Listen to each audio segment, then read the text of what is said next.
اعوذ باللہ من الشیطان الرجیم بسم اللہ الرحمن الرحیم الف لام را تلک آیات الکتاب وقرآن مبین۔ یہ سورۃ الحجر ہے، مکی سورت ہے۔ حجر ایک وادی کا نام ہے جو مکہ مکرمہ اور شام کے درمیان ہے۔ یہ قوم سمود کا مسکن تھا۔ قوم سمود یہاں آباد تھی۔ قوم سمود یہ عرب بعیدہ کی ایک قسم ہے، یعنی یہ وہ عرب ہیں جو اس دنیا سے مٹ چکے ہیں۔ قوم عاد کے بعد اللہ تبارک و تعالی نے اس قوم کو دنیا میں بالخصوص جزیرۃ العرب میں بہت عروج عطا فرمایا تھا۔ ان کو بڑے ڈیل ڈول عطا فرمائے تھے، بڑی بڑی جسامت کے مالک تھے۔ تعمیر کا فن اللہ تبارک و تعالی نے ان کو عطا کیا تھا۔ یہ پتھر اور چٹانیں تراش تراش کر بڑے بڑے مکانات بناتے تھے۔ اس سورت کی آیت نمبر 80 میں اس قوم کا ذکر ہے، اس وجہ سے اس سورت کا نام سورۃ الحجر ہے۔ یہ مکی سورت ہے اور اس کی آیت نمبر 94 سے یہ واضح ہوتا ہے کہ یہ جناب رسول اللہ صلی اللہ علیہ وسلم کی دعوت کے ابتدائی زمانے میں نازل ہوئی، کیونکہ اس آیت میں نبی کریم صلی اللہ علیہ وسلم کو دعوت کے اعلان کا حکم دیا گیا، تو بظاہر اس سے ایسا معلوم ہوتا ہے کہ یہ سورت ابتدائی زمانے میں نازل ہوئی۔ بعض مفسرین کے ہاں اس سورت کا زمانہ نزول تقریباً وہی ہے جو کہ سورت ابراہیم کا ہے۔ تو بہرحال یہ مکی دور میں ایسے وقت میں نازل ہوئی جب رسول اللہ صلی اللہ علیہ وسلم اہل مکہ کو تبلیغ فرما رہے تھے اور اہل مکہ اسلام کی دعوت کو روکنے کے لیے طرح طرح کے حربے آزما رہے تھے۔ اسی صورت میں ان کے مختلف ایسے تنزیہ جملوں کا ذکر ہے جن کے ذریعے وہ رسول اللہ صلی اللہ علیہ وسلم کو ایذا پہنچانے کی کوشش کرتے تھے۔ اس صورت میں دیگر مکی صورتوں کی طرح مختلف عقائد کا بیان ہے۔ عقیدہ توحید کا بیان ہے، عقیدہ رسالت کا بیان ہے، عقیدہ آخرت کا بیان ہے۔ اللہ نے اس صورت میں انسان کی پیدائش کا بھی ذکر کیا ہے۔ اس صورت میں خصوصیت کے ساتھ کفار کو مہلت دیے جانے کا تذکرہ ہے کہ اللہ تبارک و تعالی انکار کرنے والوں کو ایک حد تک مہلت دیتا ہے، اور جب وہ مہلت ختم ہوتی ہے پھر اللہ تبارک و تعالی اپنی رسی کھینچ لیتا ہے۔ اس کے بعد انہیں ایک لمحے کے لیے بھی مزید مہلت نہیں دی جاتی۔ تو ان مضامین پر یہ صورت مشتمل ہے۔ الف لام را یہ حروف مقطعات میں سے ہے، اور اس کے بارے میں پیچھے بار بار وضاحت گزر چکی ہے کہ ان کا مفہوم امت کو نہیں بتایا گیا، اور اس میں درست راستہ یہی ہے کہ اس کے مفہوم کی کھود کرید کرنے کی بجائے اس کا معاملہ اللہ کے سپرد کیا جائے، اس پر ایمان رکھا جائے۔ تلک آیات الکتاب وقرآن مبین، یہ کتاب اور روشن قرآن کی آیات ہیں۔ قرآن کریم خود اپنی وضاحت کرتا ہے۔ قرآن مبین یعنی یہ قرآن کریم ایسی کتاب ہے، ایسا قرآن ہے جو کہ وضاحت کرنے والا ہے۔ قرآن کریم کی بعض آیات کی تفصیل بیان کرتی ہیں۔ قرآن کریم حکم کو وضاحت کے ساتھ خود بیان کرتا ہے۔ اگر کہیں کسی جگہ حکم وضاحت کے ساتھ بیان نہ ہو تو قرآن کریم کے اگلے کسی حصے میں اس حکم کی وضاحت اللہ تبارک و تعالی بیان کر دیتا ہے۔ کبھی ایسا ہوتا ہے کہ قرآن کریم میں کسی حکم کی وضاحت موجود نہیں ہوتی، تو اس حکم کی وضاحت جناب رسول اللہ صلی اللہ علیہ وسلم کی احادیث میں مل جاتی ہے۔ کبھی ایسا ہوتا ہے کہ اس حکم کی وضاحت روایات سے بھی معلوم نہیں ہوتی، تو پھر امت کے علماء اور مجتہدین قرآن کریم اور احادیث کی روشنی میں ان آیات کی تفصیل بیان کرتے ہیں۔ تو یہ تمام تر تفصیلات قرآن کریم ہی کی روشنی میں ہوتی ہیں۔ تو فرمایا تلک آیات الکتاب وقرآن مبین، یہ کتاب اور روشن قرآن کی آیات ہیں۔ ربما یود الذین کفروا لو کانوا مسلمین، ایک وقت آئے گا جب یہ کافر لوگ بڑی تمنائیں کریں گے کہ کاش وہ مسلمان ہوتے۔ یہ وقت قیامت کے دن ہوگا جب اہل جہنم جہنم میں چلے جائیں گے، اہل جنت جنت چلے جائیں گے، اور بعض وہ گناہگار مسلمان جو جہنم میں ہوں گے تو کفار ان کو دیکھ کر کہیں گے کہ تم تو ایمان والے تھے، تم یہاں جہنم میں کیا کر رہے ہو؟ پھر جب اللہ کی مشیت ہوگی اور وہ گناہگار مسلمان اپنے گناہوں کی سزا پا کر جہنم سے نکل جائیں گے، جنت چلے جائیں گے اور جہنم میں صرف کفار رہ جائیں گے، تو اس وقت کافر یہ تمنا کریں گے کہ کاش ہم بھی مسلمان ہوتے تو ہم بھی ان کی طرح جہنم سے نکل جاتے، یا ہم جہنم آتے ہی نہ، اور اگر آتے بھی تو اپنے گناہوں کی سزا پا کر ان گناہگار مسلمانوں کی طرح ہمیں بھی جنت سے نکال لیا جاتا، تو وہ اس وقت یہ تمنا کریں گے۔ قرآن کریم میں مختلف مقامات پر آخرت کی حسرتوں کا بیان ہے کہ کس طریقے سے آخرت میں اہل کفر اور جو دنیا میں اللہ کا انکار کرتے تھے وہ حسرتیں کریں گے، وہ کہیں گے کاش ہم دنیا میں پیدا ہی نہ ہوتے، یا لیتنی کنت ترابا، ہائے کاش میں مٹی ہوتا۔ کبھی وہ کہتے ہائے کاش ہم مسلمان ہوتے، لیکن اس وقت کی حسرت اور ندامت انہیں ایک ڈھیلے کا بھی فائدہ نہیں پہنچائے گی۔ ندامت بہت قیمتی چیز ہے، لیکن اس کی قدر و قیمت اسی وقت تک ہے جب تک آپ کی سانس کی ڈور چل رہی ہے، جب تک آپ کی سانس برقرار ہے۔ جیسے ہی سانسیں ختم ہوتی ہیں، انسان دنیا سے جاتا ہے، تو وہی قیمتی چیز جو دنیا میں انتہائی قیمتی تھی وہ 2 کوڑی کی بھی نہیں رہ جاتی۔ آخرت میں ندامت انسان کو کوئی فائدہ نہیں دے گی۔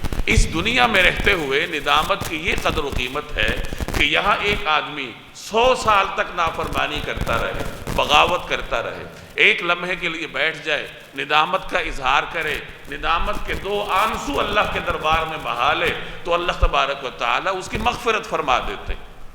احادیث میں رسول اللہ صلی اللہ علیہ وسلم نے یہ مضامین بیان فرمائے ہیں کہ اللہ فرماتا ہے کہ اے میرے بندے، تو میری طرف چل کر آئے گا تو میں تیری طرف دوڑ کر آؤں گا۔ اے میرے بندے، اگر تو آسمان اور زمین کے درمیانی خلا کو گناہوں سے بھر کر مجھ سے ملنے کے لیے آئے اور ندامت کا اظہار کر دے تو میں تیرے وہ تمام گناہوں کو معاف کر دوں گا اور مجھے پرواہ بھی نہیں ہوگی۔ اللہ تبارک و تعالیٰ کی رحمت انسان کے گناہوں سے وسیع ہے۔ انسان جتنے بھی گناہ کر لے، اللہ کی رحمت سے تو نہیں بڑھ سکتے اس کے گناہ۔ تو معلوم ہوا کہ دنیا میں ندامت اتنی قیمتی چیز ہے، حسرت اتنی قیمتی چیز ہے کہ انسان اللہ کے دربار میں حاضر ہو کر اپنی گناہوں پر ندامت کا اظہار کرے تو اس کے چند لمحوں کی ندامت اس کی سالوں بلکہ صدیوں کے گناہوں پر پانی پھیر دیتی ہے، اور یہی ندامت دنیا سے گزرنے کے بعد پھر 2 کوڑی کی بھی نہیں رہتی۔ پھر انسان چیختا پھرے، چلاتا پھرے، ندامت کرتا پھرے، لیکن پھر اس کی ندامت اس کے کوئی کام نہیں آتی۔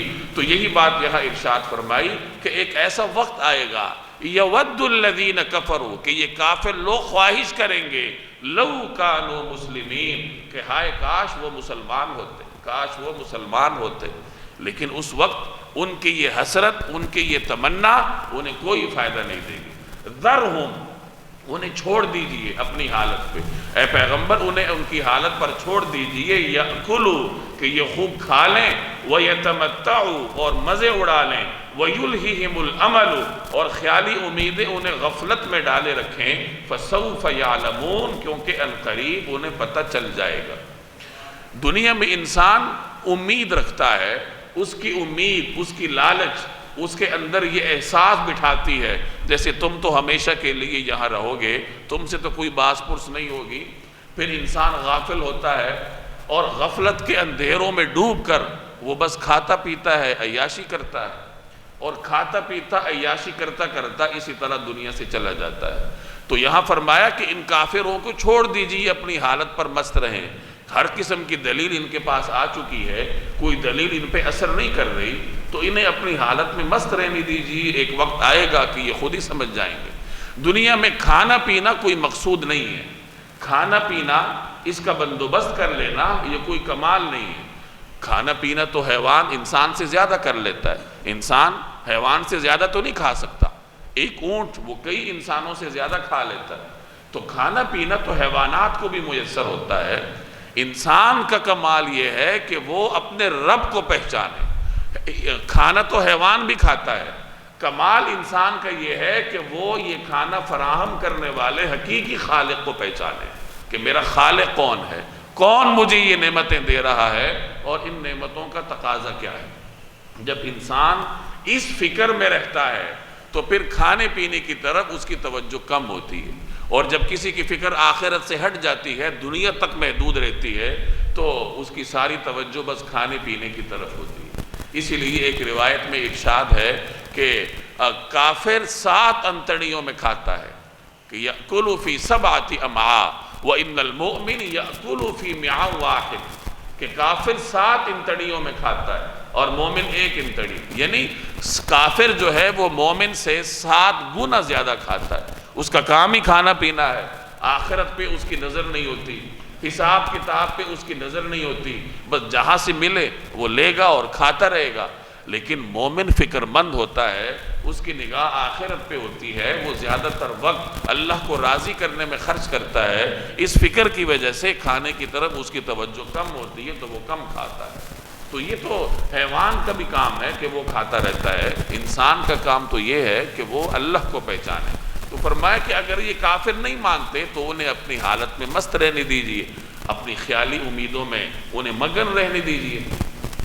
مختلف روایات کا مفہوم ہے کہ اس امت پر سب سے زیادہ خوف امید کا ہے کہ غلط امیدیں انسان کو اللہ تبارک و تعالیٰ کی طرف سے اس کے راستے سے بھٹکا دیتی ہیں۔ گزشتہ امت، اس امت کے اولین طبقے کی کامیابی زہد میں تھی کہ اللہ تبارک و تعالیٰ نے انہیں زہد نصیب کیا تھا، اور اس ہمارے طبقے کی جو ناکامی ہے اس کی وجہ غلط امیدیں ہیں کہ شیطان انہیں پٹیاں پڑھاتا ہے، سبز باغ دکھاتا ہے، غلط قسم کی امیدیں انہیں دکھاتا ہے، اور وہ انہی امیدوں کے چکر میں پڑھ کے اللہ تبارک و تعالیٰ سے دور ہو جاتے ہیں۔ یہ جو آدمی دوسروں کا حق مارتا ہے، انسانوں کے خون میں ہاتھ رنگتا ہے، انسانوں کے حقوق ہڑپ کرتا ہے، تو اس کے ذہن میں آخرت کا تصور نہیں ہوتا۔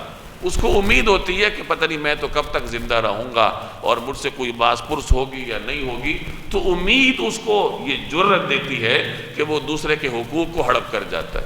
لیکن جس مومن کی نظر آخرت پہ ہوتی ہے، اللہ تبارک و تعالیٰ پر ہوتی ہے، تو وہ اس قسم کے کام نہیں کرتا۔ وَمَا أَهْلَكْنَا مِنْ قَرْيَةٍ إِلَّا وَلَهَا كِتَابٌ مَعْلُومٌ، اور ہم نے جس کسی بستی کو ہلاک کیا تھا اس کے لیے ایک معین وقت لکھا ہوا تھا۔ اللہ جل جلالہ ہر قوم کو مہلت دیتا ہے، نافرمان قوم کو بھی مہلت ملتی ہے، اس مہلت کے دوران ان پر عذاب نہیں آتا، لیکن جیسی ہی وہ مہلت ختم ہوتی ہے، تکمیل کو پہنچتی ہے، تو اس کے بعد ایک لمحے کے لیے بھی انہیں روئے زمین پر باقی نہیں رکھا جاتا۔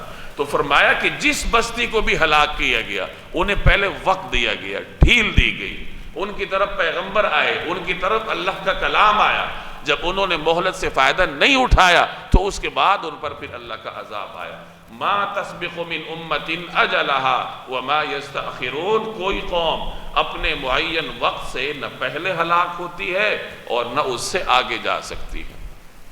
وقالو، اور یہ لوگ کہتے ہیں، یا ایہا الذی نزل علیہ الذکر، اے وہ شخص جس پر یہ ذکر اتارا گیا ہے، انک لمجنون، تم یقینی طور پر مجنون ہو۔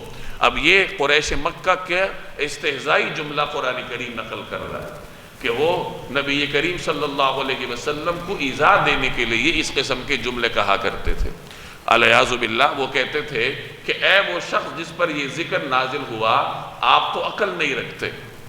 اب یہ وہ بطور استہزاء کے کہتے تھے، کیونکہ ذکر کے نازل ہونے پر تو وہ یقین ہی نہیں رکھتے تھے۔ ذکر سے مراد یہاں قرآن کریم ہے، ذکر نصیحت کو کہتے ہیں، یاد دہانی کو کہتے ہیں۔ قرآن کریم کے جو نام خود قرآن کریم میں مذکور ہیں ان میں سے ایک ذکر بھی ہے۔ ذکر یہ قرآن کریم کا نام ہے، قرآن کریم ایک یاد دہانی ہے اور نصیحت ہے۔ بطور نصیحت اور یاد دہانی کے اللہ تبارک و تعالیٰ نے قرآن کریم ہماری طرف بھیجا ہے۔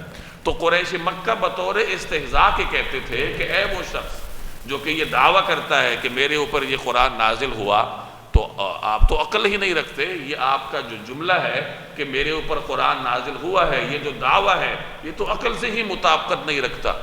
یہی ہر زمانے کے منکرین نے اپنے اپنے وقت کے انبیاء علیہم السلام پر اس طرح کی پھبتیاں کسی ہیں، استہزائی جملے کسے ہیں، اور ان کو دھمکیاں دی ہیں کہ اگر آپ اس دعوت سے باز نہ آئے تو ہم یہ کر لیں گے، وہ کر لیں گے۔ تو قریش مکہ بھی اس قسم کی باتیں کرتے تھے۔ قرآن کریم یہاں اس کا ذکر کر رہا ہے، لَوْ مَا تَأْتِينَا بِالْمَلَائِكَةِ إِن كُنْتَ مِنَ الصَّادِقِينَ، اگر تم واقعی سچے ہو تو ہمارے پاس فرشتوں کو کیوں نہیں لے آتے؟ مَا نُنَزِّلُ الْمَلَائِكَةَ إِلَّا بِالْحَقِّ، ہم فرشتوں کو اتارتے ہیں تو برحق فیصلہ دے کر اتارتے ہیں، وَمَا كَانُوا إِذًا مُنظَرِينَ، اور ایسا ہوتا تو ان کو مہلت بھی نہ ملتی۔ ہم فرشتوں کو اتارتے ہیں تو برحق فیصلہ دے کر اتارتے ہیں، اور ایسا ہوتا تو ان کو مہلت بھی نہ ملتی۔ اب یہاں قرآن کریم جواب دے رہا ہے۔ پہلے ان کا جملہ نقل کیا گیا کہ وہ یہ کہا کرتے تھے کہ اگر آپ برحق پیغمبر ہیں تو پھر آ جائیں فرشتے، فرشتے کیوں نہیں آتے؟ وہ آ کر اعلان کریں کہ آپ برحق ہیں تو پھر ہم آپ پر ایمان لائیں گے۔ اس قسم کے مطالبات کرتے تھے۔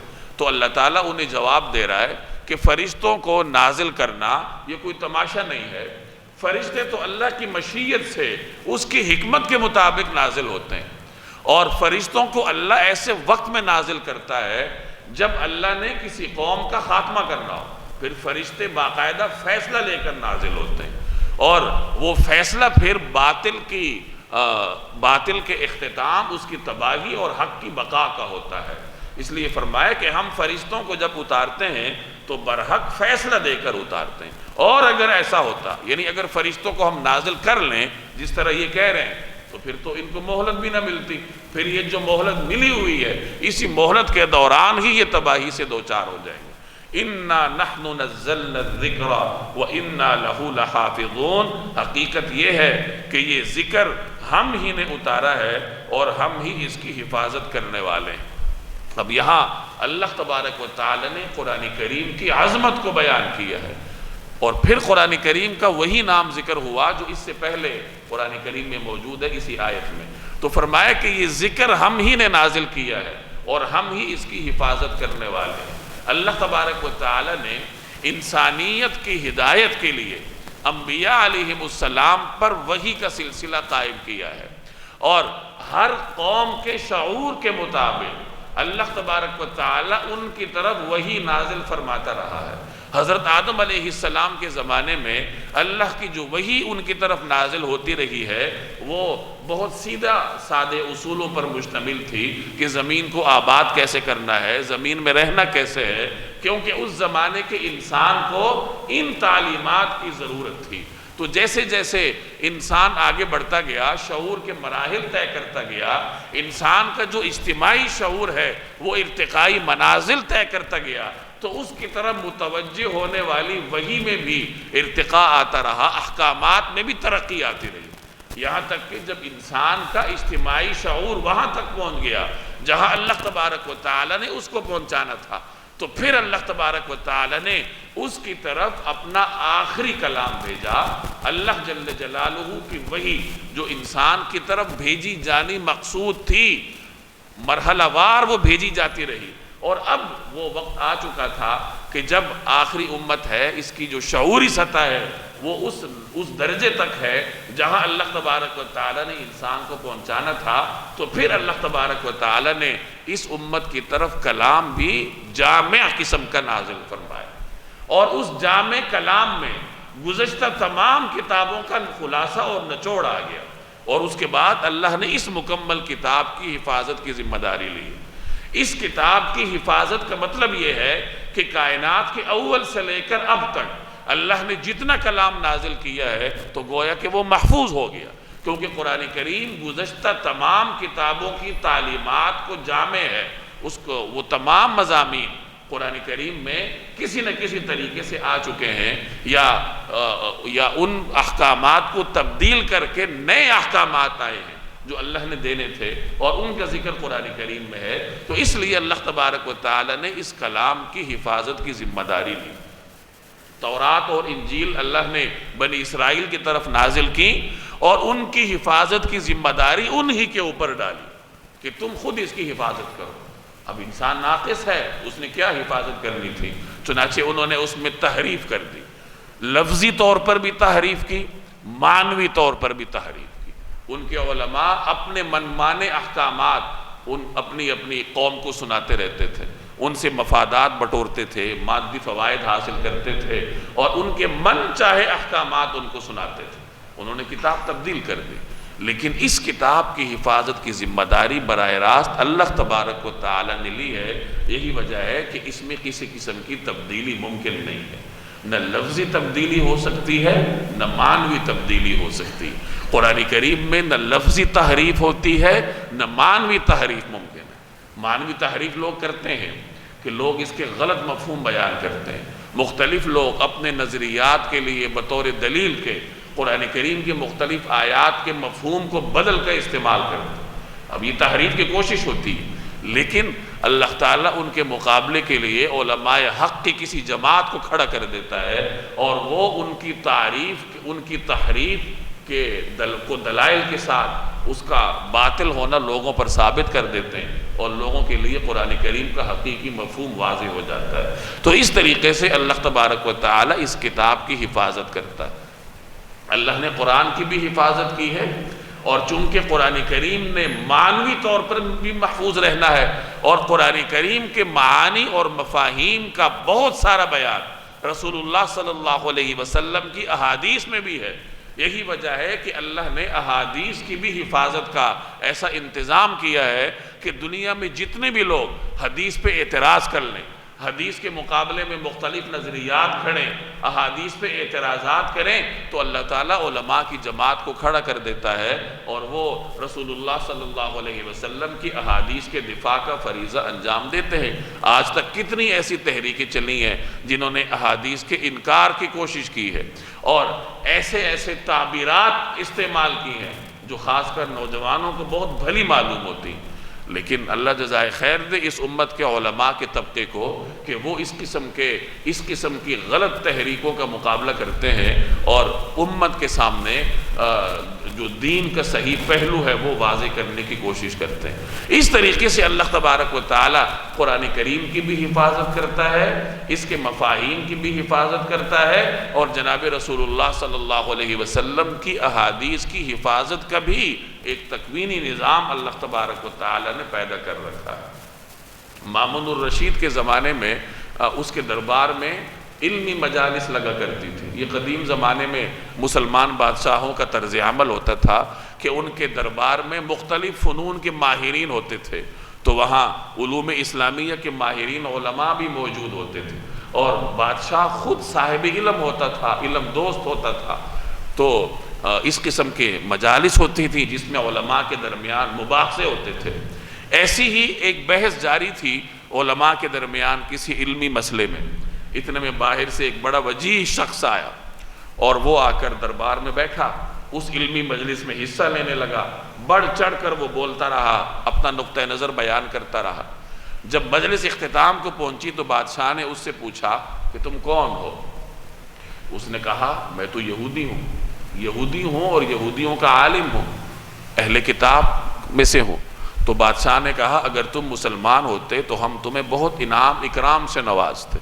تو اس نے کہا کہ نہیں، میں تو اپنے دین پر پختہ ہوں، اور چلا گیا۔ اب عرصہ گزر گیا، کوئی 1 سال کے بعد پھر اسی طرح کی مجلس بپا تھی، اور علماء اس میں بحث کر رہے تھے، دلائل دے رہے تھے، ایک علمی دلائل کی مجلس تھی۔ پھر وہی شخص آیا، آ کر بیٹھا، گفتگو کرتا رہا، دلائل دیتا رہا، اور جب مجلس اختتام کو پہنچی تو بادشاہ نے اس سے کہا کہ ارے بھائی تم وہی نہیں ہو جو گزشتہ سال آئے تھے اور تم نے کہا تھا کہ میں یہودی ہوں؟ اس نے کہا ہاں میں وہی ہوں۔ تو پھر اس نے کہا کہ بات یہ ہے کہ جب میں یہاں سے گیا تو آپ کی پیشکش پر غور کرنے لگا، آپ نے مجھے کہا کہ اگر تم مسلمان ہوتے تو اچھا ہوتا، تو میں اس پر غور کر رہا تھا۔ پھر میں نے سوچا کہ میں مختلف مذاہب کا مطالعہ کرتا ہوں، ان کی جانچ کرتا ہوں۔ چنانچہ میں نے ایک طریقہ آزمایا، میں نے پہلے تورات اٹھائی، اس کو بہت خوشخط طریقے سے لکھا، اور اس میں اپنی منچاہی تبدیلیاں کر دیں، اور تبدیلیاں کرنے کے بعد میں نے وہ جا کر اپنے یہودیوں کے عالم کو پیش کی۔ اس نے بغیر کسی قسم کے بحث کے وہ مجھ سے لے لی، شکریہ کے ساتھ وہ کتاب رکھ لی۔ پھر میں نے انجیل اٹھائی، میں نے بہت خوشخط طریقے سے اس کو تحریر کیا، اس میں تبدیلیاں کی اپنی منچاہی، وہ میں نے جا کر عیسائی علماء کے سامنے پیش کی، انہوں نے بھی بہت خوشی کے ساتھ رکھ لی۔ پھر میں نے قرآن کریم پر یہ حربہ آزمایا، میں نے خوشخط طریقے سے لکھا اور اس کے اندر تبدیلیاں کی اور مسلمان علماء کے پاس لے گیا۔ تو مسلمان علماء نے کہا کہ ہم تو ایسے قبول نہیں کریں گے، ہم تو پہلے اس کو دیکھیں گے کہ تم نے اس میں کوئی تبدیلی تو نہیں کی۔ انہوں نے حفاظ کو بلایا کہ اس کو دیکھو، حفاظ نے اس کو دیکھا اور میری تبدیلیاں پکڑ لیں، تو انہوں نے مجھے واپس کر دی کہ بھائی تم نے اس میں تبدیلیاں کی ہیں، ہم تو اس کو قبول نہیں کریں گے۔ تو وہاں سے میں سمجھ گیا کہ یہ کلام برحق ہے۔ یہی واقعہ جب سفیان ابن عیینہ تک پہنچا تو پھر انہوں نے یہ آیت پڑھی کہ بِمَا اسْتُحْفِظُوا مِنْ کِتَابِ اللَّهِ، کہ جو گزشتہ امت کی کتابیں تھیں اس کی حفاظت کی ذمہ داری اللہ نے انہی کو دی تھی اور وہ حفاظت نہیں کر سکے۔ اس امت کو جو کتاب ملی ہے اس کی حفاظت کی ذمہ داری اللہ نے براہ راست خود لی ہے۔ یہی وجہ ہے کہ اللہ تبارک و تعالی نے قرآن کریم کے الفاظ کو بھی محفوظ رکھا ہے اور اس کے معانی اور مفاہیم بھی امت کے لیے واضح ہیں۔ تو یہی بات یہاں فرمائی کہ حقیقت یہ ہے کہ یہ ذکر ہم ہی نے اتارا ہے اور ہم ہی اس کی حفاظت کرنے والے ہیں۔ وَلَقَدْ أَرْسَلْنَا مِن قَبْلِكَ فِي شِيَعِ الْأَوَّلِينَ، اور ہم آپ سے پہلے بھی پچھلی قوموں کے مختلف گروہوں میں اپنے پیغمبر بھیج چکے ہیں۔ وَمَا يَأْتِيهِم مِّن رَّسُولٍ إِلَّا كَانُوا بِهِ يَسْتَهْزِئُونَ، اور ان کے پاس کوئی رسول ایسا نہیں آتا تھا جس کا وہ مذاق نہ اڑاتے ہوں۔ اب یہ نبی کریم صلی اللہ علیہ وسلم کو تسلی دی جا رہی ہے کہ آپ ان کو اللہ کا کلام سنا رہے ہیں اور یہ آپ کا انکار کر رہے ہیں، آپ کی تعلیمات کا استہزاء کر رہے ہیں، تو آپ فکر نہ کیجئے، یہ ہر زمانے میں اہل کفر کی نفسیات رہی ہیں کہ انہوں نے اپنے وقت کے پیغمبر کا انکار بھی کیا ہے اور ان کی تعلیمات کا مذاق بھی بنایا ہے۔ كَذَلِكَ نَسْلُكُهُ فِي قُلُوبِ الْمُجْرِمِينَ، مجرم لوگوں کے دلوں میں یہ بات ہم اسی طرح داخل کرتے ہیں، لا يؤمنون به، کہ وہ اس پر ایمان نہیں لاتے، وَقَدْ خَلَتْ سُنَّةُ الْأَوَّلِينَ، اور پچھلے لوگوں کا بھی یہی طریقہ چلا آیا ہے۔ یعنی یہ جو مذاق کرتے ہیں جس کا ذکر پچھلی آیت میں ہوا، تو یہ مذاق کرنا اللہ تبارک و تعالی نے ان مجرمین کے دل و دماغ میں داخل کیا ہے۔ انہوں نے حق قبول کرنے کی صلاحیت کو اپنے اختیار سے خود ضائع کیا ہے۔ اب جب قبول حق کی صلاحیت ان میں باقی ہی نہیں رہی تو ان کے مزاج میں کجی رہ گئی، ان کی مزاج میں صرف ٹیڑھا پن رہ گیا، تو گویا استہزاء ان کے مزاج میں رچ بس چکا ہے، اب یہ کلام الہی پر ایمان لانے والے نہیں ہیں۔ كَذَلِكَ نَسْلُكُهُ، مجرم لوگوں کے دلوں میں ہم اسی طرح اس کو داخل کرتے ہیں۔ کس کو داخل کرتے ہیں؟ استہزاء کو۔ کہاں داخل کرتے ہیں؟ فی قلوب المجرمین، ان مجرمین کے دلوں میں۔ اور جب استہزاء ان کے دلوں میں داخل ہوتا ہے تو لا یؤمنون به، تو وہ اس پر ایمان نہیں لاتے۔ اور اس کی ایک تفسیر یہ بھی ہے کہ قرآن کریم ان کے دلوں میں داخل ہوتا ہے لیکن چونکہ ان کا ایمان لانے کا ارادہ ہی نہیں ہوتا، وہ قبول حق کی صلاحیت سے محروم ہو چکے ہوتے ہیں، تو وہ پھر اس پہ ایمان نہیں لاتے۔ وَقَدْ خَلَتْ سُنَّةُ الْأَوَّلِينَ، اور پچھلے لوگوں کا بھی یہی طریقہ چلا آیا ہے، یعنی وہ بھی اپنے زمانے میں اللہ کے برحق کلام کا انکار کرتے تھے، اس کا مذاق اڑاتے تھے، اس پہ ایمان نہیں لاتے تھے۔ وَلَوْ فَتَحْنَا عَلَيْهِمْ بَابًا مِّنَ السَّمَاءِ، اور اگر ہم ان کے لیے آسمان کا کوئی دروازہ کھول دیں، فَظَلُّوا فِيهِ يَعْرُجُونَ، اور وہ دن کی روشنی میں اس پر چڑھتے بھی چلے جائیں، لَقَالُوا، تب بھی یہی کہیں گے، إِنَّمَا سُكِّرَتْ أَبْصَارُنَا، کہ ہماری نظر بندی کر دی گئی ہے، بَلْ نَحْنُ قَوْمٌ مَسْحُورُونَ، بلکہ ہم لوگ جادو کے اثر میں آئے ہوئے ہیں۔ یعنی اگر ان کی فرمائشیں پوری کر دی جائیں، ان کے اوپر ان کے لیے ایسے معجزات کا ظہور عمل میں آ جائے جس کا یہ مطالبہ کرتے ہیں، تو یہ ایمان نہیں لائیں گے۔ یہاں تک کہ اگر ان کے لیے آسمان کے دروازے کھول دیے جائیں اور یہ اس پر چڑھتے رہیں تو یہ پھر بھی یہی بات کہیں گے کہ ہم پر تو کوئی جادو ہو گیا ہے، ہم تو عجیب و غریب عالم میں آ گئے ہیں، یہ پھر بھی ایمان لانے والے نہیں۔ اس سے یہ معلوم ہوا کہ قبول حق کی جو فطرتی صلاحیت اور استعداد اللہ نے انسان میں رکھی ہے، یہ بہت قیمتی ہے، اور جب کوئی انسان اس صلاحیت کو ضائع کر دے تو اس کے سامنے جو بھی ہو جائے، جو بھی نشانی وہ دیکھے، وہ اس کو قبول نہیں کرتا۔ جیسے کفار حضور علیہ الصلوۃ کے زمانے میں تھے، ابو جہل آپ علیہ الصلوۃ کے زمانے میں تھا، وہ آپ کی پاکیزہ اور مقدس زندگی کا گواہ تھا، اور آپ کے برحق ہونے پر بھی اس کو اعتماد تھا کہ آپ سچ بولتے ہیں اور آپ غلط بیانی سے کام نہیں لیتے۔ ان تمام چیزوں پر اعتماد ہونے کے باوجود وہ ایمان نہیں لا رہا تھا۔ کیوں؟ اس کے اندر وہ فطرتی استعداد ہی نہیں تھی۔ اس نے اپنی استعداد کو اپنے تکبر، تعصب، ضد اور اناد کی وجہ سے ضائع کر دیا تھا۔ یہی وجہ ہے کہ حضور علیہ السلام کے زمانے میں رہ کر بھی وہ دین کا پیغام قبول کرنے سے محروم رہا۔ اور بھی کتنے لوگ اس طرح تھے، ابو لہب کی مثال لے لیں، حضور علیہ السلام کا چچا ہے اور بنو ہاشم کا سردار تھا اپنے آخری وقت میں حضرت ابو طالب کے انتقال کے بعد۔ اتنے قریبی رشتہ ہونے کے باوجود وہ دین حق قبول کرنے سے محروم رہا۔ اور حضرت بلال حبشہ سے آئے تھے، نہ عرب تھے نہ قریش میں سے تھے، لیکن اس کے باوجود اللہ نے جو انہیں ایک استعداد دی تھی، حق کو قبول کرنے کی صلاحیت دی تھی، انہوں نے اس کو باقی رکھا تو اللہ نے ان کے سامنے حق کو آشکارا کر دیا اور وہ ایمان لے آئے۔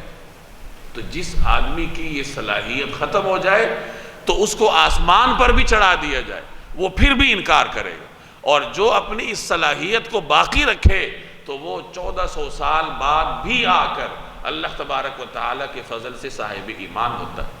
آج کتنے لوگ ہیں جن کا ایمان اتنا مضبوط ہے کہ چٹان کی مضبوطی بھی ان کے سامنے کچھ نہیں ہوتی۔ یہ فلسطین کے مسلمانوں کو دیکھ لیجئے کہ ان کا ایمان کتنا مضبوط ہے، کس طریقے سے وہ باطل کے سامنے نسل در نسل ڈٹے ہوئے ہیں۔ 80 سال 70 سال جیل میں رہ کر جب فلسطینی باہر نکلتا ہے تو سر اٹھا کے نکلتا ہے، اور اس کے نظریے میں ایک رتی برابر بھی کوئی تبدیلی نہیں آئی ہوتی۔ اور ایک ہمارے مسلمانوں کا حال ہے، ہم پاکستانی لوگوں کا حال ہے، ہم کمزور لوگ ہیں، کمزور ایمان والے لوگ ہیں۔ تو یہی بات اللہ نے یہاں ارشاد فرمائی کہ اگر ہم ان کے لیے آسمان کے دروازے بھی کھول دیں تو یہ پھر بھی ایمان نہیں لائیں گے، کیونکہ ایمان لانے کے لیے اندر کی استعداد کا ہونا ضروری ہے، اور اس استعداد کو یہ اپنے کرتوتوں کی وجہ سے ضائع کر چکے ہیں۔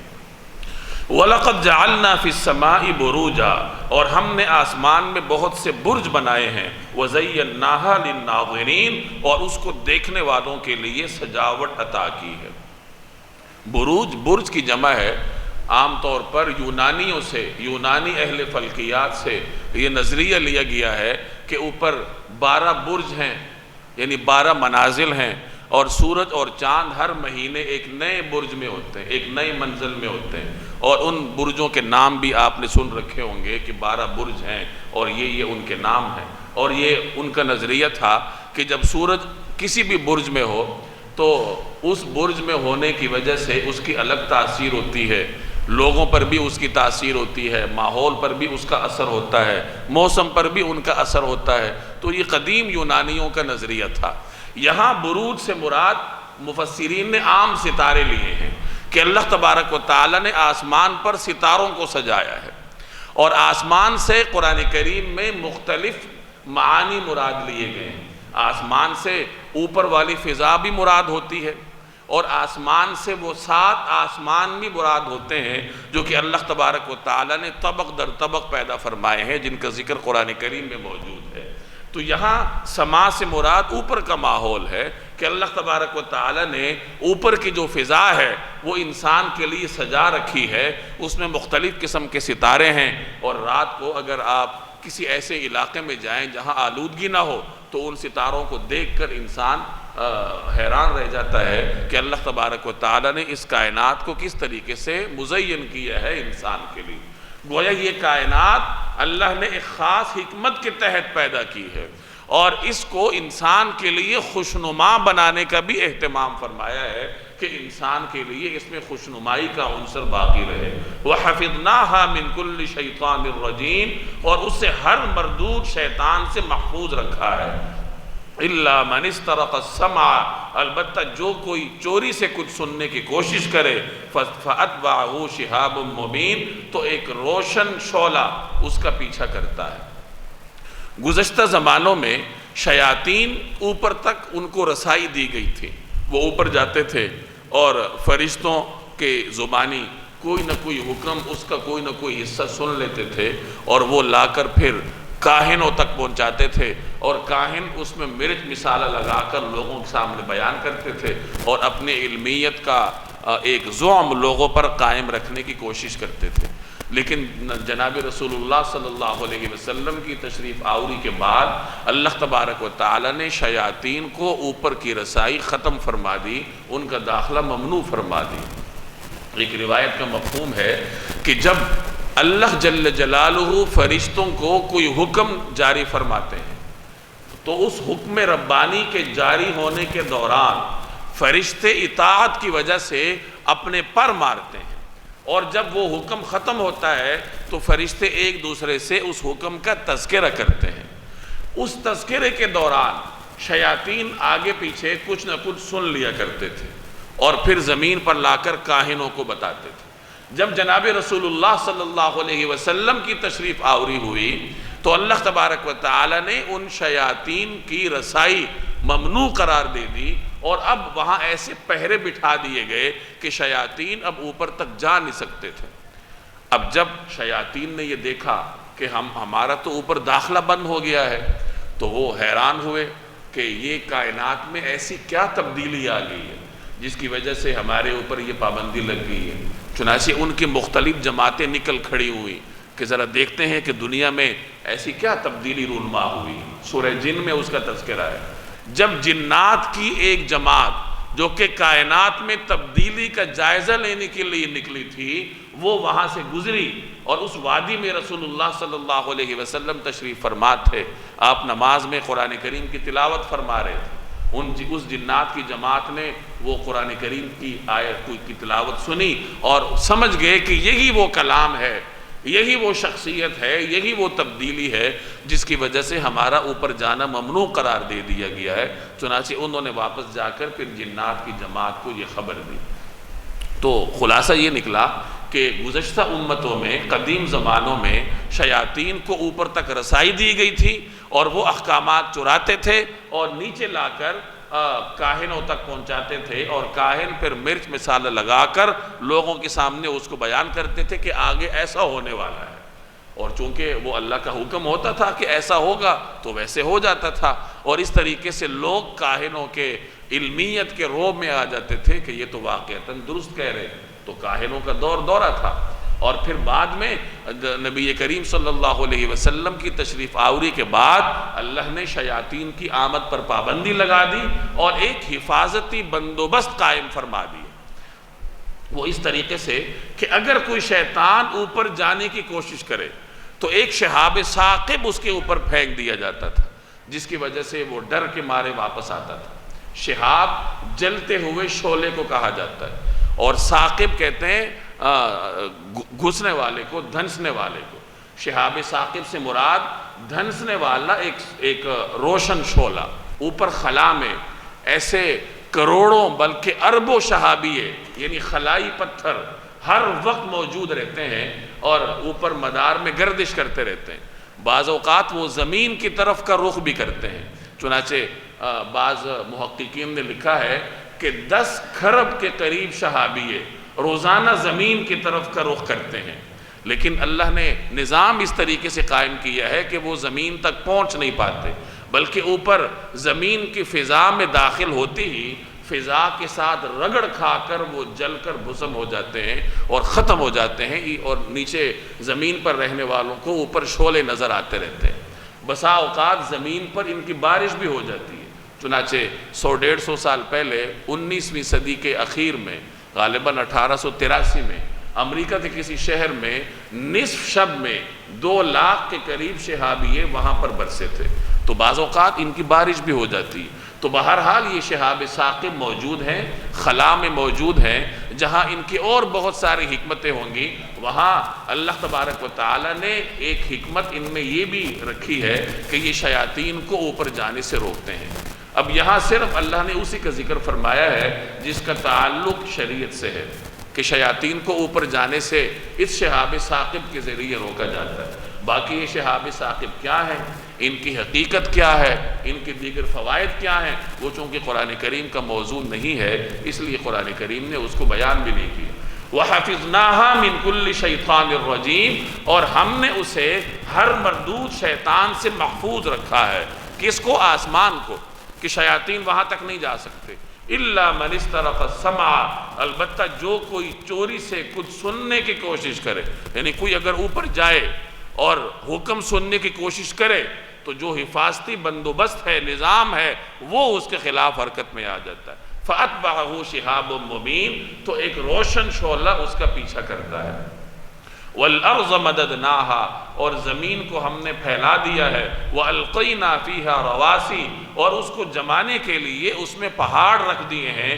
وَأَنبَتْنَا فِيهَا مِن كُلِّ شَيْءٍ مَوْزُونٍ، اور اس میں ہر قسم کی چیزیں توازن کے ساتھ اگائی ہیں۔ وَجَعَلْنَا لَكُمْ فِيهَا مَعَائِشَ، اور اس میں تمہارے لیے بھی روزی کے سامان پیدا کیے ہیں۔ وَمَن لَسْتُمْ لَهُ بِرَازِقِينَ، اور ان کے لیے بھی جنہیں تم رزق نہیں دیتے۔ گزشتہ آیت میں عالم بالا کا ذکر تھا، اوپر والے کائنات کا ذکر تھا کہ آسمان میں، اس کے خلا میں، زمین و آسمان کے درمیانی خلا کو اللہ نے کس طرح مزین کیا ہے۔ اب اس آیت میں عالم ارضی کا بیان ہے کہ اس زمین کو اللہ تبارک و تعالی نے پھیلا رکھا ہے۔ زمین تو گول ہے لیکن چونکہ اس کی وسعت اتنی زیادہ ہے کہ بظاہر دیکھنے میں وہ یوں پھیلی ہوئی معلوم ہوتی ہے، اس کی گولائی انسان کے سامنے نہیں ہوتی۔ اس لیے قرآن کریم جب زمین کے بارے میں ذکر کرتا ہے تو یوں کرتا ہے کہ ہم نے زمین کو پھیلا دیا ہے، یعنی یہ انسان کے فہم کے اعتبار سے کہ انسان کو اس طرح نظر آتا ہے کہ یہ زمین یوں پھیلی ہوئی ہے۔ وَالْأَرْضَ مَدَدْنَاهَا، اور زمین کو ہم نے پھیلا دیا ہے۔ وَأَلْقَيْنَا فِيهَا رَوَاسِي، اور اس کو جمانے کے لیے اس میں پہاڑ رکھ دیے ہیں۔ اللہ تبارک و تعالی نے جب زمین کو پیدا فرمایا تو یہ ہلنے لگی، تو اللہ نے اس پر پہاڑوں کو پیدا کیا، اور ان پہاڑوں کی وجہ سے یہ روئے زمین قائم ہوگی۔ پہاڑوں سے انسان کے بہت سارے فوائد وابستہ ہیں، انسان کی زندگی کی بہت ساری ضروریات پہاڑوں سے وابستہ ہیں۔ یہ ہمیں پانی ملتا ہے تو ندی نالے یہ اکثر پہاڑوں سے نکلتے ہیں۔ اللہ تبارک و تعالیٰ کے حکم سے بارشیں برستی ہیں، پہاڑوں کے اوپر برفانی تودوں کی شکل میں پانی محفوظ ہوتا ہے، اور بوقت ضرورت وہ انسانوں کو ندی نالوں چشموں کی شکل میں میسر ہوتا ہے۔ اسی طرح کتنی ایسی نباتات ہیں، ایسی لکڑیاں ہیں، ایسی غذائیں ہیں، ایسی ادویات ہیں جن کا تعلق پہاڑوں سے ہے۔ تو پہاڑ اس سرزمین پر اللہ نے قائم کیے ہیں، اور ان کی وجہ سے انسان کی بہت ساری بنیادی ضروریات حل ہوتی ہیں۔ وَأَلْقَيْنَا فِيهَا رَوَاسِيَ، اور اس کو جمانے کے لیے اس میں پہاڑ رکھ دیے۔ وَأَنبَتْنَا فِيهَا مِن كُلِّ شَيْءٍ مَوْزُونٍ، اور اس میں ہر قسم کی چیزیں توازن کے ساتھ اگائی ہیں۔ یہاں اللہ نے پھل اگائے ہیں، سبزیاں اگائی ہیں، ایک توازن کے ساتھ اگائی ہیں۔ ہر سبزی میں، ہر پودے میں یہ صلاحیت موجود ہے کہ اگر اس کو آزاد چھوڑا جائے تو پوری روئے زمین اسی درخت سے بھر جائے، اسی سبزی سے بھر جائے، ہر طرف آپ کو وہی سبزی نظر آئے۔ لیکن اللہ نے ایک توازن قائم کیا ہے، نظام اس طرح قائم کیا ہے کہ زمین پر بہت ساری سبزیاں ہیں، بہت سارے پھل ہیں، اور اتنی ہی مقدار میں وہ زمین پر پیدا ہوتی ہیں جتنی مقدار انسان کو درکار ہوتی ہے۔ تو یہ وہ اعتدال اور توازن ہے جو اللہ تبارک و تعالی نے نباتات میں بھی ملحوظ رکھا ہے۔ اور یہ تمام نظام کس لیے بنایا گیا؟ یہ انسان کے لیے بنایا گیا، انسان کی سہولت کے لیے بنایا گیا۔ وَجَعَلْنَا لَكُمْ فِيهَا مَعَائِشَ، اور اس میں تمہارے لیے بھی روزی کے سامان پیدا کیے ہیں۔ وَمَن لَسْتُمْ لَهُ بِرَازِقِينَ، اور ان کے لیے بھی جنہیں تم رزق نہیں دیتے۔ اسی زمین سے انسان کو رزق ملتا ہے، اسی ماحول سے انسان اپنے لیے رزق کے ذرائع تلاش کرتا ہے۔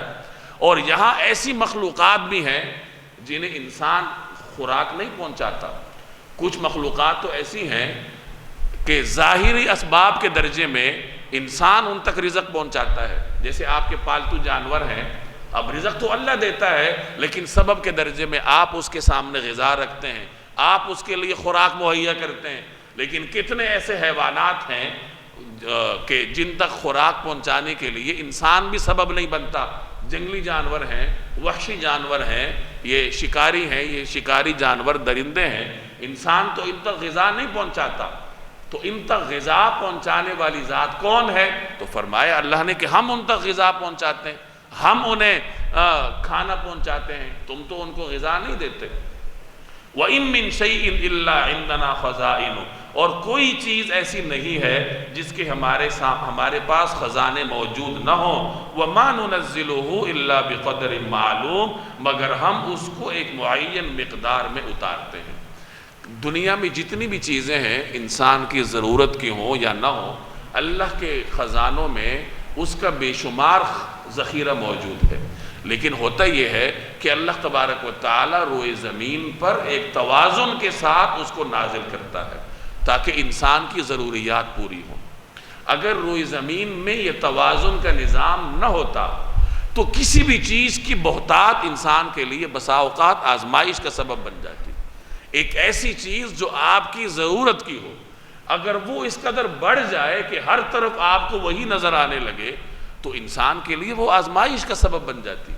انسان کو سہولت اسی وقت ہوتی ہے جب اس کی ضرورت کی چیز اس کو میسر ہو اور ایک توازن اور اعتدال کے ساتھ میسر ہو، اور اللہ نے انسان کی ضرورت کی چیزیں اس دنیا میں اسی توازن اور اعتدال کے ساتھ پیدا فرمائی ہیں تاکہ انسان اس سے اپنی ضرورت پوری کرے۔ تو فرمایا کہ ہمارے خزانوں میں تو ہر چیز لاتعداد موجود ہے، لیکن جب ہم زمین پر نازل کرتے ہیں تو انسان کی مصلحت کے خاطر ایک خاص اندازے سے ایک توازن کے ساتھ اس کو نازل کرتے ہیں۔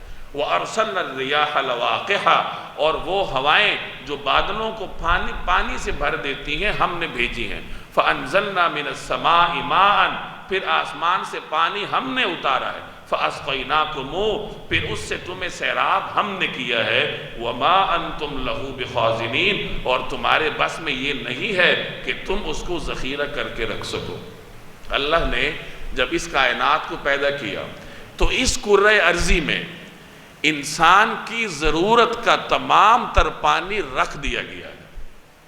اب وہ پانی اسی روئے زمین میں سائیکل کرتا رہتا ہے، یہاں گردش کرتا رہتا ہے۔ سمندر موجود ہیں، وہاں سے بخارات اٹھتے ہیں، وہ بخارات بادلوں کی شکل اختیار کر دیتے ہیں، ہوائیں ان بھاری بادلوں کو لے کر پھرتی رہتی ہیں، جہاں اللہ کی مشیت ہوتی ہے وہاں پانی برستا ہے، بارش کی شکل میں پانی برستا ہے روئے زمین پر۔ کچھ پانی کو زمین جذب کر لیتی ہے اور کچھ پانی جو ہے وہ ندی نالوں سے بہتا ہوا دوبارہ انہی سمندروں تک پہنچ جاتا ہے، پھر بخارات اٹھتے ہیں۔ تو اس طریقے سے پانی کی یہ گردش اسی کرۂ ارضی میں ہوتی رہتی۔ تو گویا جتنا پانی انسان کو درکار تھا وہ اللہ نے اس کرۂ ارضی میں ایک مرتبہ رکھ دیا۔ اب اس کرے میں باہر سے کہیں پانی نہیں آتا، اندر ہی پانی موجود ہے جو سمندروں سے اٹھ کے بخارات کی شکل میں، پھر بارش کی شکل میں، پھر ندی نالوں کی شکل میں واپسی سمندروں میں جاتا ہے۔ تو اس طریقے سے پانی کی گردش ہوتی رہتی ہے۔ تو اللہ فرما رہا ہے کہ اور وہ ہوائیں جو بادلوں کو پانی سے بھر دیتی ہیں کس نے بھیجی ہیں؟ ہم نے بھیجی۔ ہوائیں بادلوں کو اڑا کے رکھتی ہیں، پھراتی رہتی ہیں خلا میں، تو وہ ہوا کس نے بھیجی؟ اللہ نے بھیجی۔ اب بارش کا سبب تو بادل ہے، لیکن بادل کو برسنے کا حکم کون دیتا ہے؟ کہ اس شہر کو پانی کی ضرورت ہے، قحط ہے، اوپر سے بادل گزر رہا ہے لیکن برس نہیں رہا، آگے جا کے بادل برستا ہے۔ اب یہاں نہیں برس رہا، آگے برس رہا ہے، یہ کیوں ہو رہا ہے؟ اللہ کے حکم سے ہو رہا ہے۔ تو فرمایا کہ جو بادل جو پھرتا رہتا ہے، جو ہوا اس کو اڑاتی رہتی ہے، وہ ہوا بھی ہم نے بھیجی، اور پھر اس بادل کو برسنے کا حکم بھی ہم دیتے ہیں، اور پھر تمہارے لیے ہم اس پانی کا ذخیرہ بھی کر کے رکھتے ہیں۔ تم تو خود اس قابل نہیں ہو کہ تم اپنے لیے پانی کا ذخیرہ کر سکو۔ اللہ جل جلالہ انسان کے لیے پانی کو محفوظ کرتا ہے۔ پہاڑوں پر آپ دیکھتے ہیں کہ بڑے بڑے تودوں کی شکل میں برف محفوظ ہوتی ہے، اور بعد میں گرمی کے موسم میں وہ پگھلتے ہیں، ندی نالوں اور چشموں کی شکل میں دور دور تک جاتے ہیں اور انسان کی ضروریات کو حل کرتے ہیں۔ تو اسی کا ذکر اللہ نے اس آیت میں کیا ہے۔ اب یہاں اللہ اپنی نعمتیں انسان کو بتا رہا ہے کہ دیکھو اوپر بھی ہم نے تمہارے لیے نعمتیں رکھی ہیں خلا میں، اور عالم ارضی میں بھی چپے چپے پر تمہارے لیے نعمتیں ہیں۔ تم ان نعمتوں پر غور و فکر کرو اور اپنے خالق کو پہچاننے کی کوشش کرو۔ وَإِنَّا لَنَحْنُ نُحْيِي وَنُمِيتُ، اور ہم ہی زندگی دیتے ہیں اور ہم ہی موت دیتے ہیں۔ وَنَحْنُ الْوَارِثُونَ، اور ہم ہی سب کے وارث ہیں۔ زندگی کا مالک بھی وہ ہے، موت بھی اللہ کی طرف سے ہوتی ہے، اور جب انسان مر جاتا ہے تو ہر چیز اللہ کی ملکیت میں جاتی ہے، ان چیزیں تو ہر وقت اللہ کی ملکیت میں ہوتی ہیں، تو گویا کہ تمام چیزوں کا مالک اللہ تبارک و تعالی ہے۔ وَلَقَدْ عَلِمْنَا الْمُسْتَقْدِمِينَ مِنْكُمْ، اور تم میں سے جو آگے نکل گئے ہیں ان کو بھی ہم جانتے ہیں، وَلَقَدْ عَلِمْنَا الْمُسْتَأْخِرِينَ، اور جو پیچھے رہ گئے ہیں ان سے بھی ہم واقف ہیں۔ جو آگے نکل گئے ان سے بھی اللہ واقف، جو پیچھے رہ گئے ان سے بھی اللہ واقف۔ اب آگے والے کون ہیں، پیچھے والے کون ہیں؟ تو بعض مفسرین فرماتے ہیں کہ آگے والوں سے مراد گزشتہ امتیں جو اولین ہیں، اور بعد والوں سے مراد یہ امت ہے جو آخرین ہے، یعنی اولین میں سے کوئی ہو یا آخرین میں سے ہو، اللہ جل جلالہ سب سے واقف ہے۔ اور بعض حضرات فرماتے ہیں کہ آگے نکلنے والوں سے مراد نیکیوں میں آگے بڑھنے والے، اور پیچھے رہ جانے والوں سے مراد نیکیوں میں پیچھے رہ جانے والے، کہ جو نیکیوں میں آگے بڑھ جاتے ہیں اللہ ان کو بھی جانتا ہے، اور جو پیچھے رہ جاتے ہیں اللہ تعالیٰ ان کو بھی جانتا ہے۔ نیکیوں میں آگے بڑھنا یہ انسان سے مطلوب ہے، فاستبقوا الخیرات، نیکیوں میں آگے بڑھو۔ نیکیوں میں آگے بڑھنے کا مقابلہ اللہ تبارک و تعالیٰ کو پسند ہے، دنیا میں آگے بڑھنے کا مقابلہ پسندیدہ نہیں۔ صحابہ کرام کے ماحول میں نیکیوں میں آگے بڑھنے کی مسابقت ہوتی تھی۔ ایک مرتبہ غریب صحابہ نے حاضر ہو کر نبی کریم صلی اللہ علیہ وسلم سے عرض کی کہ یا رسول اللہ، ہم نماز پڑھتے ہیں، روزہ رکھتے ہیں، نیکیاں کماتے ہیں، یہ امیر صحابہ بھی کماتے ہیں، لیکن انہیں ایک اضافی شرف حاصل ہے کہ ان کے پاس مال ہے، یہ زکوٰۃ دیتے ہیں، صدقات دیتے ہیں، خیرات کرتے ہیں، نیکیاں کماتے ہیں، ہمارے پاس مال نہیں ہے، تو ہم ان سے مقابلے میں پیچھے رہ جاتے ہیں کیونکہ ہمارے پاس مال ہی نہیں ہے۔ تو نبی کریم صلی اللہ علیہ وسلم نے انہیں کچھ اعمال بتائے کہ آپ یہ عمل کرو تو اللہ تعالیٰ تمہیں اضافی اجر دے گا۔ اب وہ عمل کرنے لگے تو جو سرمایہ دار صحابہ تھے ان تک بھی وہ خبر پہنچ گئی کہ اس عمل کا یہ ثواب ہے، انہوں نے بھی شروع کر دیا۔ اب وہ غریب صحابہ پھر حاضر ہوئے کہ یا رسول اللہ، وہ امیر صحابہ تو وہ عمل بھی کرنے لگے، اب ہم پھر ان سے پیچھے رہ جائیں گے۔ تو پھر آپ نے فرمایا کہ یہ تو اللہ کی مشیت ہے، وہ جس کو چاہتا ہے نوازتا ہے۔ تو یہ صحابہ کا کہ ماحول کا مزاج تھا کہ وہ ایک دوسرے سے آگے بڑھتے تھے لیکن نیکیوں میں، اور ہمارا ماحول یہ ہے کہ ہمیں نیکیوں کی کوئی فکر نہیں ہوتی، بس ہم آگے بڑھنے کی کوشش کرتے ہیں دنیا میں۔ ہمارے ماحول میں جب بچوں کا تقابل کیا جاتا ہے دوسرے کے بچوں سے تو نمبروں کے ساتھ کیا جاتا ہے کہ فلاں بچے نے FSC میں اتنے نمبر لیے ہیں، تمہارے 5 نمبر کم کیوں ہیں؟ فلاں بچے نے میٹرک میں اتنے نمبر لیے ہیں، تمہارے 5 نمبر کم کیوں ہیں؟ شاید ہی ایسا کوئی گھرانہ ہو جہاں بچے سے کہا جاتا ہو کہ فلاں بچے اپنے والدین کے ساتھ فجر کی نماز میں مسجد میں موجود ہوتے ہیں، تم گھر میں کیوں سوئے رہتے ہو؟ فلاں بچہ جو ہے وہ اتنا نیک ہے، اتنا فرمانبردار ہے، تم نیک کیوں نہیں ہو؟ ایسے گھرانے ہوں گے لیکن کم ہوں گے۔ تو کوشش کرنی چاہیے کہ انسان مقابلہ کرے، آگے بڑھے، نیکیوں میں آگے بڑھے، خود بھی آگے بڑھے اور اپنی اولاد کو بھی اسی طرح متوجہ کرنے کی کوشش کرے۔ کبھی بھی عبادات میں کسی خاص تعداد پر اکتفا نہیں کرنا چاہیے، کوشش کرنی چاہیے کہ انسان آگے بڑھے۔ پہلے فرائض پڑھتا تھا، اب سنتیں بھی شروع کر دے۔ اللہ نے جب سنتوں کی توفیق دے دی تو آہستہ آہستہ نوافل پڑھنے کی کوشش کرے۔ جب نوافل پڑھنے کی توفیق بھی مل جائے تو تسبیحات شروع کر دے، استغفار شروع کر دے، تلاوت میں اضافہ کر دے، اور خوب سمجھ لیجئے جتنا آپ عبادات میں اضافہ کرتے رہیں گے اللہ جل جلالہ آپ کے اوقات میں برکت ڈالتا رہے گا۔ پھر آپ یہی دنیاوی کام بھی سارے کریں گے جو آپ کر رہے ہیں، اس میں کوئی کمی نہیں آئے گی، لیکن وقت میں برکت ایسی ہوگی کہ یہ تمام کام تھوڑے وقت میں ہو جائیں گے، اور اللہ جل جلالہ آپ کے اوقات کو اپنی عبادات کے لیے فارغ کر دے گا۔ پھر آپ ہزارہا کی تعداد میں تسبیحات بھی پڑھیں گے، نوافل بھی پڑھیں گے، اللہ کی عبادت بھی کریں گے، اور یہ جو آپ کے دنیاوی کام کاج ہیں اس میں بھی کوئی کمی نہیں آئے گی۔ یہ کام کاج زیادہ بہتر انداز سے انجام دینے کی اللہ تبارک و تعالی آپ کو توفیق دے گا۔ ہوتا یہ ہے کہ ہم اللہ جل جلالہ کی عبادت سے منہ موڑ لیتے ہیں تو بطور سزا کے اللہ تعالیٰ ہمارے اوقات کو دنیاوی کام کاج سے بھر دیتا ہے. پھر ہمیں ایسا لگتا ہے جیسے ہم تو بہت مصروف قوم ہیں، ہمیں تو صبح سے لے کے شام تک وقت ہی نہیں ملتا. اور وہ وقت اس لیے نہیں ملتا کہ وقت میں برکت نہیں ہوتی. بہت دور مت جائیے، زمانہ قریب کے مسلمان علماء کو دیکھ لیجئے، اللہ نے ان کے اوقات میں ایسی برکت رکھی تھی کہ تھوڑی سی عمروں میں انہوں نے سینکڑوں کی تعداد میں تصانیف چھوڑی. اور اس علمی زندگی کے دوران وہ ہزاروں کی تعداد میں یومیہ تسبیحات بھی پڑھتے تھے اور کئی پارے قرآن کریم کی تلاوت بھی کرتے تھے. اب یہ سارے کام کاج تھوڑے سے وقت میں اللہ تبارک و تعالی انہیں انجام دینے کی توفیق دیتا تھا.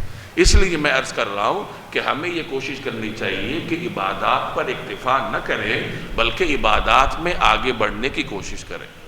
ہماری یہ بدقسمتی ہوتی ہے کہ ہم سنتیں اور فرائض پڑھ کر اپنے آپ کو فارغ سمجھتے ہیں.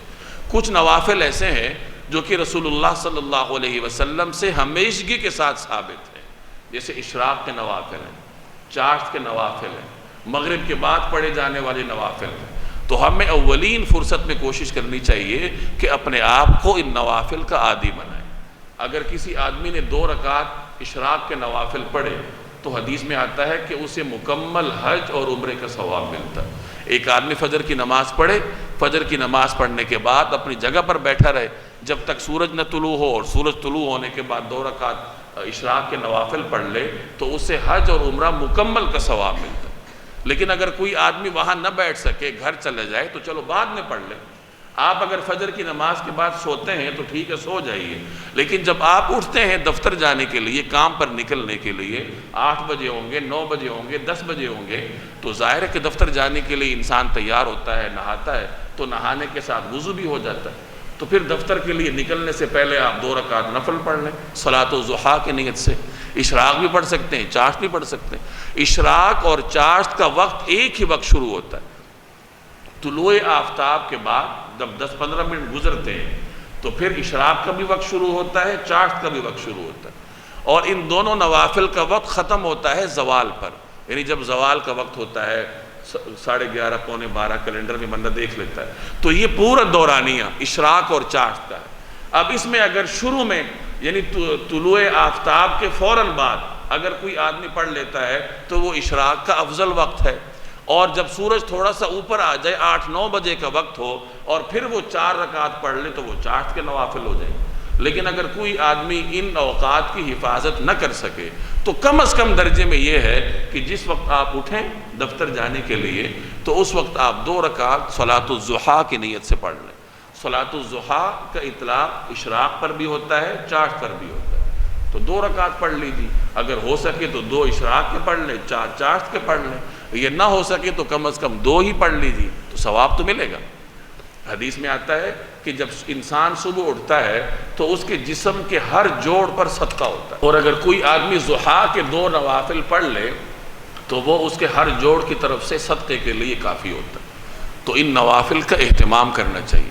اسی طریقے سے مغرب کے بعد کے 6 نوافل، حدیث میں آتا ہے کہ جو آدمی مغرب کی نماز کے بعد 6 نوافل پڑھ لے اسے 12 سال کی عبادت کا ثواب ملتا ہے. اب یہ کتنی بڑی فضیلت ہے. اگر کوئی اس کو حاصل کرنے کی کوشش کرے تو اول تو کوشش کرنی چاہیے کہ مغرب کی نماز کے بعد 2 سنتیں پڑھے، پھر 2 کر کے 6 نوافل پڑھے. لیکن اگر کوئی آدمی یہ نہ کر سکے تو چلیے جو 2 سنتیں ہیں ان کو بھی شامل کر لے. 2 سنتیں پڑھ لے، پھر اس کے بعد 2 کر کے 4 نوافل پڑھ لے، تو ٹوٹل 6 رکعتیں ہو جائیں گی. تو امید ہے کہ اللہ تعالیٰ اس پر بھی اس کو 12 سال کے نوافل کا ثواب دے گی. تو آپ حضرات جو اتنے عرصے سے قرآن کریم کے درس سے وابستہ ہیں تو کم از کم اب تھوڑا سا آدمی کو ترقی کرنی چاہیے. اپنے عبادات کی زندگی میں تھوڑی بہتری لانی چاہیے کہ روزمرہ کی بنیاد پر یہ 2 قسم کے نوافل شروع کر دیں. صبح اشراق پڑھا کریں چاہے اول وقت میں ہو یا چاہے دفتر جانے سے پہلے ہو، اور مغرب کی نماز کے بعد 6 رکعت 2 رکعت کر کے یہ نوافل پڑھا کریں. اسی طرح کوشش کریں کہ ساتھ ساتھ روزمرہ کی بنیاد پر کچھ نہ کچھ تلاوت بھی کریں. یعنی ہر آدمی اپنی کیفیت پر غور کرے کہ میں عبادات پر اکتفا تو نہیں کیے ہوئے. اکتفا نہیں کرنا چاہیے بلکہ ترقی کرنی چاہیے. آپ کا ہر آنے والا دن گزشتہ دن سے عبادات کے میدان میں بہتر ہونا چاہیے. کل اگر تسبیحات کم کی ہیں تو آج زیادہ ہونی چاہیے، آنے والا دن اس سے زائد ہونے چاہیے۔ اور یہ میں پھر آپ کو کہہ رہا ہوں کہ یہ کبھی بھی نہیں سوچنا چاہیے کہ وقت نہیں ہے، کر کے دیکھیے، وقت میں ایسی برکت ہوگی، اللہ تعالیٰ وقت میں ایسی وسعت ڈالے گا کہ آپ حیران و پریشان ہوں گے کہ یہ سارے کام بھی ہو رہے ہیں جو پہلے ہوتے تھے اور بہتر طریقے سے ہو رہے ہیں، اور ساتھ ساتھ ان عبادات کی توفیق بھی ہو رہی۔ تو اللہ فرما رہا ہے کہ وَلَقَدْ عَلِمْنَا الْمُسْتَقْدِمِينَ مِنْكُمْ، تم میں سے جو آگے نکل گئے ہیں ان کو بھی ہم جانتے ہیں، وَلَقَدْ عَلِمْنَا الْمُسْتَأْخِرِينَ، اور جو پیچھے رہ گئے ہیں ان سے بھی ہم واقف ہیں۔ یہاں بعض مفسرین نے ایک واقعہ لکھا ہے کہ زمانے نبوی میں خواتین صحابیات وہ مسجد نبوی میں نماز کے لیے حاضر ہوتی تھی۔ اب کچھ منافق لوگ ایسے تھے یا کچھ لوگ ایسے تھے اور خواتین کی صفیں پیچھے ہوتی تھی۔ اب ایک آدھا آدمی ایسے تھا جو جان بوجھ کر پیچھے کھڑا ہوتا تھا تاکہ وہ پیچھے کھڑا ہو اور رکوع میں یا سجدے میں یا نماز کے دوران نقل و حرکت میں وہ پیچھے طاقت جھانکی کر سکے، خواتین کو دیکھ سکے۔ تو یہاں اللہ نے فرمایا کہ جو نماز میں آگے کھڑے ہو رہے ہیں ہم ان کو بھی جان رہے ہیں، اور جو پیچھے کھڑے ہوتے ہیں غلط نیت کی وجہ سے ہم ان کو بھی پہچانتے ہیں۔ یعنی کوئی آدمی گناہ کرتا ہے کسی بھی نیت سے کرتا ہے، اللہ سے تو نہیں چھپا سکتا۔ وَإِنَّ رَبَّكَ هُوَ يَحْشُرُهُمْ، اور یقین رکھو کہ تمہارا پروردگار ہی ہے جو ان سب کو حشر میں اکٹھا کرے گا۔ إِنَّهُ حَكِيمٌ عَلِيمٌ، بے شک اس کی حکمت بھی بڑی ہے، اس کا علم بھی بڑا ہے۔ یعنی اللہ تعالیٰ ان سب کو حشر میں اکٹھا کرے گا۔ اب یہ عقیدہ آخرت کا وضاحت کے ساتھ بیان ہے کہ دیکھو دنیا میں جو بھی کام کرو یہ یقین رکھو کہ تمہیں اللہ تبارک و تعالیٰ نے آخرت میں جمع کرنا ہے، اور اللہ صفت علم کا بھی مالک ہے، حکمت کا بھی مالک ہے۔ تم جو کچھ کرتے ہو چاہے چھوٹا ہو یا بڑا ہو اللہ اس کو جانتا ہے، اور اللہ حکمت کا بھی مالک ہے کہ وہ اپنی حکمت کے مطابق پھر تمہارے ساتھ طرز عمل رکھے۔